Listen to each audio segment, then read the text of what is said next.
18 yoshda oila qurgan, 2 oy yashagan, ajrashgan, ikkinchi ro'zg'orga rozi. 17 yoshda oila qurgan, 1 oy yashagan, ajrashgan, ikkinchi ro'zg'orga rozi. Nima bu ahvol? Ommaviy ayollarning ongini zaharlash yoki palonchini eri xotiniga katta gullar sovg'a qilyapti-ku, tilla brilliantlar olib beryapti-ku, degan loyiq emasmanmi deydi. Talablar asosidagi oilalar qurilyapti, ya'ni manfaatli munosabatlar, mehrli muhabbatli munosabatlar emas. Sen o'sha gelikka loyiq nima ish qilding? Talablarga munosib ham bo'la olish kerak. Albatta munosib bo'lish kerak. Latta-puttaga bo'lgan ehtiyoj, moddiyatga bo'lgan ehtiyoj, hashamatga bo'lgan ehtiyoj, erkakni haqlasizda, erkaksiz-ku deydigan bir ehtiyojlar erkak kishini o'ldiryapti, ochiq gap.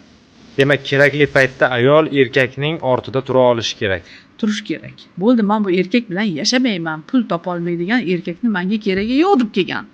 Yo'q, kechirasan. Qizlaringga ota kerak. Bunday fikrlarni ayol kishidan eshitish men uchun ham kam kuzatiladigan holat, to'g'risi. Bugun soat 19:00 da Jasur Rahmon YouTube kanalida tomosha qiling.